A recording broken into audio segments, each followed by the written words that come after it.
if you could get down there, you know, Colorado Springs isn't far away. That would be something you could do. You know, would that be something you would think about doing, working with that RTC as well? Air Force? Mean, absolutely. Any opportunity I could get to train with NCAA champions. You know, I've rolled with Kilgore before at the OTC, and it was, you know, as a young guy, it was some of the best training I'd ever gotten. And I mean, obviously, the chance to roll with the world champion Jaden Cox is, you know, something I'd really love to jump at the opportunity to do. And just the opportunity to be at the OTC is fun. It's just nothing to do but train up there, and like who wouldn't want to do that? That's wrestler heaven. So.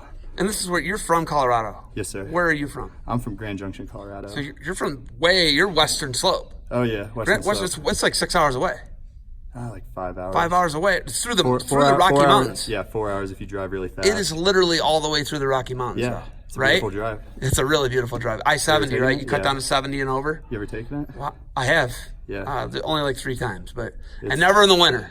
I've done it in the winter. I don't know if my knuckles could take it. They'd be pretty white. I've had to drive over like a 12,000-foot pass in a blizzard before. That was fun. Nope.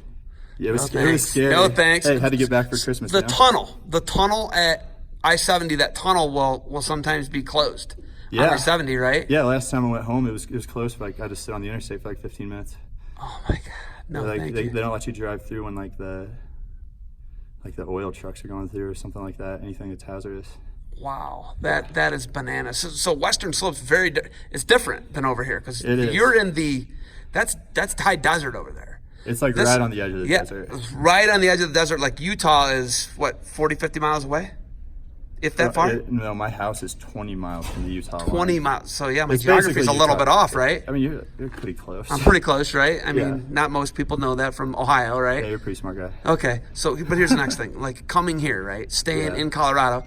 When you look at, I always talk to everybody who goes to Oregon State, who goes to Arizona State, the Western schools. You guys are at a disadvantage with travel. Yeah. Growing up, you're at a disadvantage with travel. I guess I've never thought of it that way. Why? That's the way I've always thought of it. You know, I talk to people from Montana, Tyrell Todd's from Montana, guys like that.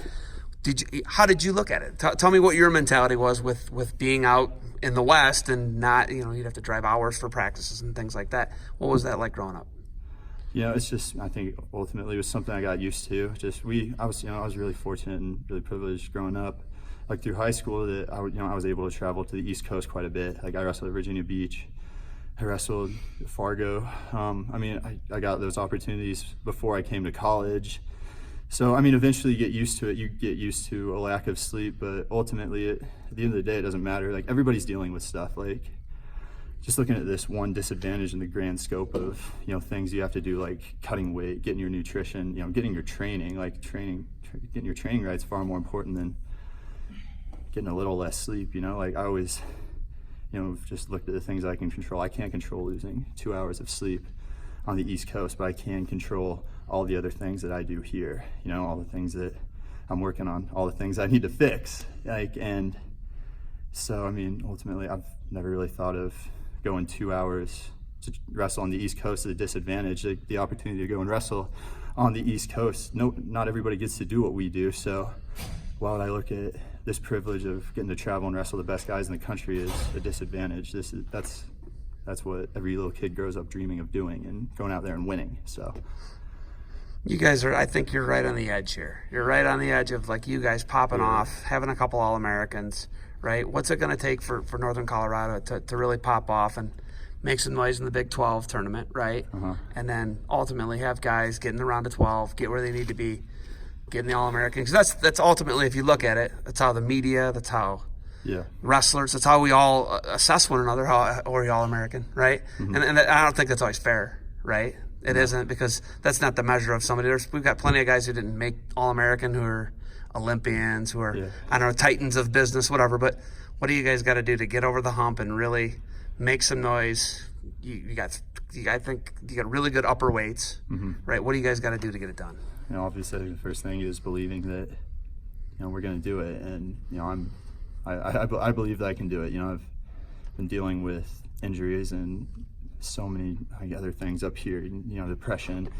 Just, you know, just dealing with stuff, and it's like I feel like I've been in a position, like even with all those things going on, to be there. And right now I'm very healthy. I'm taking care of what's going on up here, and I feel like I'm in a position to do that, and I have been, but it's taking care of all the other stuff. And I feel like the guys we've got coming in, we've got some salty freshmen coming in. The room's gotten tougher, like the room is tough right now. If you can win in here, you can win out there. And it's just getting guys to believe in that and ultimately, doing it. Like there's too like there's not a lot to think about. Just go out and wrestle, let it fly. I don't want to overcomplicate it. I'm good enough to go out there and win on that level. You just kind of gotta show up and do it. Okay, how many times you qualified for NCAAs? Twice. How many years you got left? 2. Well, potentially 2. Potentially 2 if you get the medical back, right? Yeah. But let's just say for last go round's sake and treat it like last year coming up. Yeah. Right? If it were the last year and you didn't get a 6th year. Yeah. What's the mentality going into the what do you got to take care of from here to October, because that's when you guys start?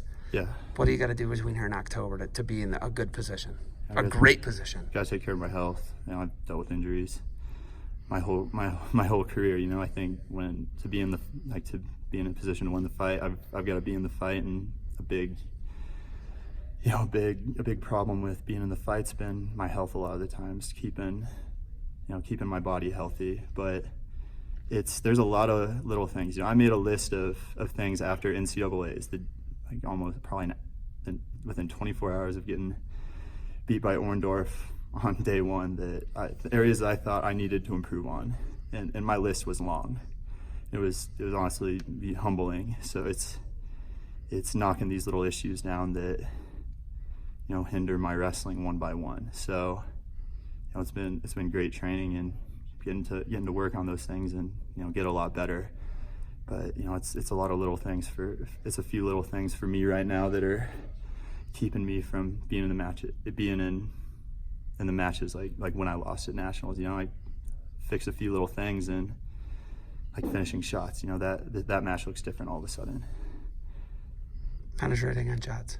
I know it's just me today. A guy who's a 500 college wrestler can see you need to penetrate on your shots, right? Yeah. I mean, but when you fix those things, I think the sky's the limit.